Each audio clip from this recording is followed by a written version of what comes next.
ठीक है, तीन स्टेप है। पहला है कि आपने ए वाली टर्म के साथ पूरी इक्वेशन को डिवाइड कर देना है। एक्स स्क्वायर की जो साथ टर्म है ए, उसके साथ डिवाइड कर दिया।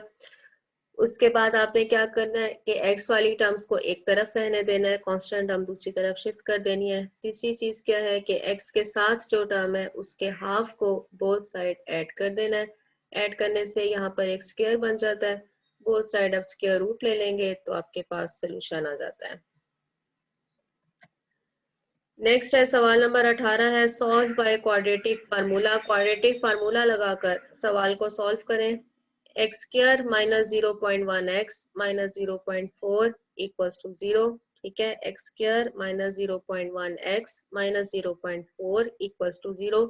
पॉइंट्स में है सारे आंसर्स, सारी जो टर्म्स हैं वो पॉइंट्स के अंदर है, लेकिन ये जो पहली है ये पॉइंट के अंदर नहीं है, ये 1 है। ठीक है, ये पॉइंट में नहीं है। आप चाहें तो यहाँ पर पॉइंट को खत्म करते हैं, पॉइंट को खत्म करके भी सॉल्व कर सकते हैं, लेकिन चूंकि क्वाड्रेटिक फार्मूला लगाना है, पहले में तो आपने क्या करना था, फैक्टर बनाने थे। ये वाला जो था पहले वाला, इसमें फैक्टर बनाने थे, तो फैक्टर जरा पॉइंट में बनाना मुश्किल हो जाएंगे, इसलिए हमने क्या किया कि हमने इसको चेंज कर दिया। ठीक है, इधर भी अगर आप चाहते हैं तो इसको चेंज करके भी किया जा सकता है, पॉइंट को खत्म करके भी किया जा सकता है, अदरवाइज डायरेक्ट आप इसकी वैल्यूज को पुट कर सकते हैं। ए की वैल्यू कितनी है 1, बी की वैल्यू कितनी है -0.1, सी की वैल्यू कितनी है -0.4। ठीक है, अब बच्चे यहाँ पर थोड़ी सी मिस्टेक क्या करते हैं, वो ये करते हैं कि बी की वैल्यू के साथ अगर माइनस का साइन है तो माइनस का साइन यहाँ पर नहीं लिखते हैं। ठीक है, तो आपने ऐसा नहीं करना। आपने क्या करना है, माइनस के साइन को बी की वैल्यू के अंदर ही लिखना है। इसी तरह से जो सी है उसका भी अगर माइनस साइन है तो वो सी की वैल्यू के साथ ही आएगा -0.4, ये गलती नहीं करनी। ठीक है, अब फार्मूला क्या था, x is equal to minus B plus minus square root of B square minus 4ac divided by 2 है। ये फार्मूला आपको आना चाहिए, इसमें कोई गलती अगेन नहीं होनी चाहिए। अब क्या है, जस्ट वैल्यूज को हमने पुट करना है। माइनस साइन इस फार्मूले का है, b की वैल्यू में फिर माइनस साइन है -0.1, ये माइनस माइनस मिलके प्लस हो जाएगा 0.1, प्लस माइनस b का स्क्वायर -0.1 का स्क्वायर। ठीक है, तो आप कैलकुलेटर से भी चाहे कैलकुलेट कर लें या डायरेक्ट अगर करेंगे तो आप जानते हैं कि 0 से लेकर 1 तक का इंटरवल, खैर ये आपको जानने की जरूरत नहीं है। 0.1 का स्क्वायर लेना है तो क्या करेंगे कि 0.01, एक जीरो पहले आ जाएगा। ठीक है, 0.1 से पहले एक जीरो आ जाएगा, अदरवाइज कैलकुलेटर आप यूज कर सकते हैं। 0.01, ये माइनस और ये माइनस मिलके प्लस हो गए, क्योंकि ये सारी टर्म्स मल्टीप्लाई हो रही हैं। मल्टीप्लीकेशन में आप इस माइनस साइन को इस माइनस के साथ कंबाइन कर सकते हैं, माइनस माइनस प्लस।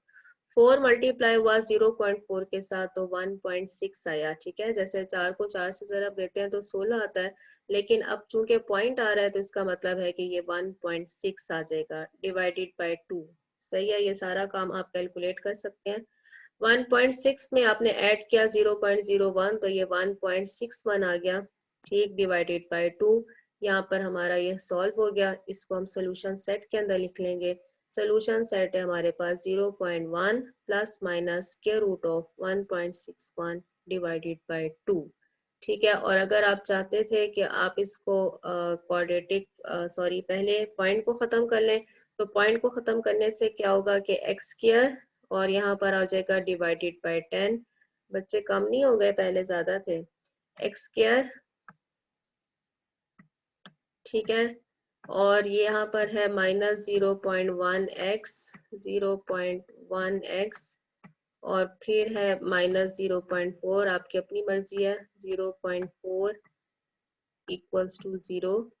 ठीक, अब अगर आपने इसके पॉइंट को खत्म करना है तो आप इसको लिख सकते हैं एक्स स्क्वायर माइनस, पॉइंट से पहले 0 का कोई भी रोल नहीं है, डिवाइडेड बाय 10।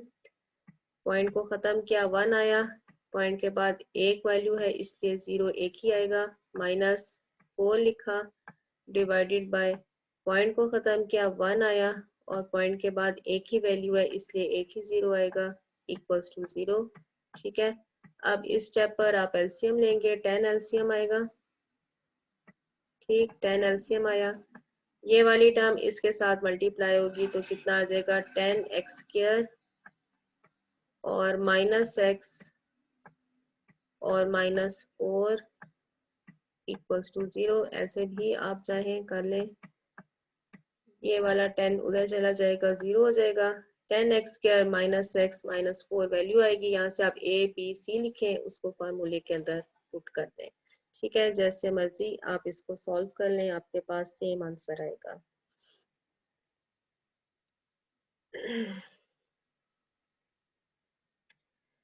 कोई बात पूछनी हो?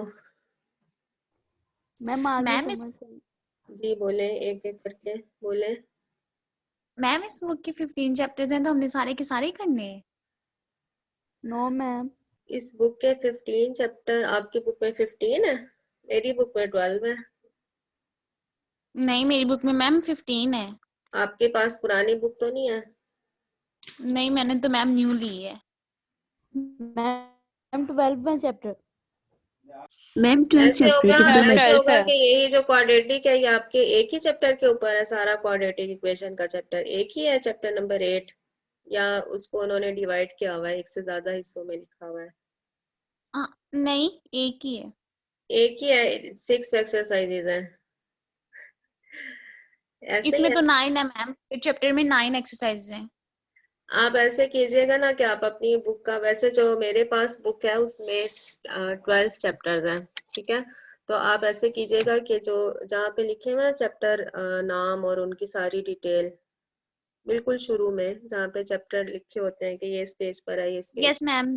उसकी जरा मुझे जितने भी वो पेजेस हैं उनकी मुझे जरा पिक आपने आज सेंड करनी है। ठीक है, तो देख लेते हैं, क्योंकि जो पुरानी बुक होती है उसमें नई ज्यादा बेहतर होती है, क्योंकि उसी में आपने उन्होंने उसको कंसाइज किया होता है कि कौन कौन सी चीज करनी है, कौन सी नहीं करनी। तो ठीक है जैसे मैम, मैं आपका बुक कोर्स आउटलाइन है उसके मुताबिक जो नई अगर बुक है, अगर आपकी भी वो नहीं है तो हो सकता है एडिशन उन्होंने दूसरी दफा दोबारा छाप लिया हो। लेकिन जो नहीं 12 नहीं। चैप्टर के साथ है उसके अंदर मैंने देखा था सारे ही कंटेंट्स हैं जो आपके सिलेबस के अंदर है, वो सारे ही उसके अंदर शामिल हैं। सही, तो देख लेते हैं। Yes ma'am. मैम 12 अगर आपके पास पास पेपर्स हैं तो मैं पीडीएफ की फॉर्म में सेंड कर हाँ दूँ? जी, मैं आपको जरूर सेंड करूंगी, पास पेपर मेरे पास है। और दूसरी बात ये कि 12 चैप्टर जो मेरे पास बुक है उसके सारा ही आपने काम करना है। 12 के 12 चैप्टर है। टिग्नोमेट्री के ऊपर टाइम लग जाता है। टिग्नोमेट्री जो है वो मुश्किल काम है एक, उसके ऊपर काफी टाइम लग जाएगा, कोई महीने से ज्यादा लग जाएगा। ठीक, और ये जो क्वाड्रेटिक है इसके ऊपर भी टाइम लग रहा है, क्योंकि 8.1 के बाद अभी 8.2 हमारी कंप्लीट नहीं हुई है, इसके ऊपर भी टाइम लगेगा। और अगले जितने चैप्टर हैं सीक्वेंस एंड सीरीज का, सीक्वेंस के ऊपर भी काफी टाइम लग जाएगा। इसलिए स्पीड मैंने तेज इसलिए रखी हुई है कि ताकि हमारा सिलेबस एक तो खत्म हो। पहली बात जो सबसे इम्पोर्टेंट बात होती है कि आपका सिलेबस सारा खत्म हो जाए। दूसरी बात ये होती है कि ना सिर्फ आपका सिलेबस खत्म हो बल्कि आपकी प्रैक्टिस भी हो। तो प्रैक्टिस के लिए हमारे पास कम से कम 15 दिन ऐसे होने चाहिए जिसमें आप प्रैक्टिस करें, मतलब कि बार बार टेस्ट तैयार करके लेकर आए। बेशक हम उस टेस्ट को बाज़ औक़ात उसमें भी मैं इंक्लूड कर देती हूँ, जैसे अभी आपका एक टेस्ट अभी भी होना है, उसके नंबर भी लगने होते हैं, तो उस चीज को उसमें भी इंक्लूड कर लेती हूँ, लेकिन हर टेस्ट तो इंक्लूड नहीं हो सकता। ठीक है, जितने भी टेस्ट लिए जाए तो आप इस बात को जहन में रखें, क्योंकि बहुत से बच्चे ऐसे हैं जिन्होंने पहले मैथ नहीं पढ़ा हुआ है। तो उनकी प्रैक्टिस के लिए हमारे पास टाइम होना चाहिए, कम से कम 15 दिन जरूर हो, ताकि अच्छा एकदम ही आपके पेपर आ जाने हैं सारे उसमें हो सकता है बाजू का छुट्टी होती है, बाजू का छुट्टी नहीं होती। तो तैयारी जो है वो अपनी पहले रखनी है, इसलिए स्पीड थोड़ी तेज रखनी है, ताकि अभी तो हमें टाइम भी काफी लगना है। जो अगले चैप्टर है उनमें टाइम लगने वाले वो चैप्टर है, जल्दी जल्दी से गुजरने वाले नहीं है। ठीक है, तो स्पीड तेज रखनी है इसलिए ताकि कोर्स भी कंप्लीट हो, और दूसरी बात ये कि हम प्रैक्टिस भी कर सकें। और दुआ करें कि हम 10 जनवरी के बाद कॉलेज आ जाएं, क्योंकि अदरवाइज प्रैक्टिस आप लोग नहीं कर पाएंगे। सही है, तो प्रैक्टिस यहाँ पर बहुत जरूरी है मैथ के अंदर। और कोई बात? आज मेरा ख्याल है यहीं तक इसको एंड करते हैं, क्योंकि आगे जो चीज है वो मैम नई शुरू हो रही है। जी बोले, बोले। मैम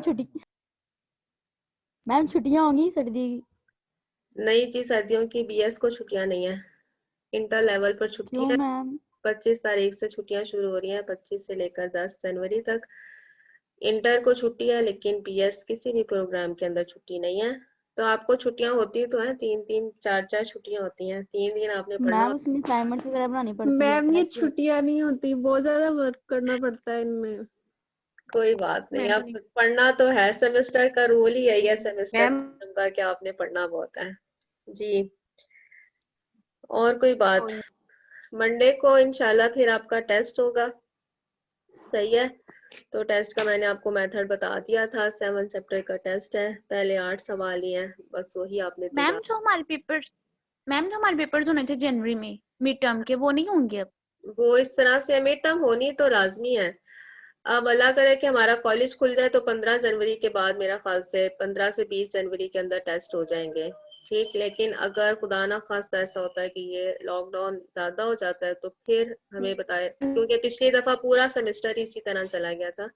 तो फिर ऐसा था कि उसके अंदर बिल्कुल सारा कुछ हमने पढ़ा दिया हुआ था, कोर्स कंप्लीट था। उसके बाद बच्चे आए थे और उन्होंने आते साथ मिड टर्म दी थी और साथ ही उनके फाइनल शुरू हो गए थे, ठीक है, जैसे पूरे कोर्स के बाद 4 महीने के बाद हुआ था। तो अब देखते हैं कि क्या सूरत हाल है, अगर तो 15 जनवरी तक हो जाते हैं तो ये ज्यादा बेहतर बात है, ठीक है। और इधर से कुछ पूछना हो, वरना आज इतना ही रहने देती हूँ कि अगली चीज जो है वो फर्क काम आ रहा है, इसलिए यहाँ पर सवाल नंबर 30 से ऑनवर्ड हम बाद में करेंगे, ठीक हो गया तो मैम जी। मिड टर्म से इतना नजदीक है, उतनी तो तैयारी नहीं है। तो रखें ना तैयारी, तैयारी रखें अपनी। 15 जनवरी से अगर शुरू हो जाता है, कॉलेज खुलेगा तो फिर साथ ही आपकी पहले मिड टर्म होगी, मिड टर्म के बाद आपके फिर आगे शुरू होगा और फिर जाके फाइनल। तो तैयारी रखें, रोज कुछ ना कुछ रोज पढ़ लिया करें, मैथ का भी,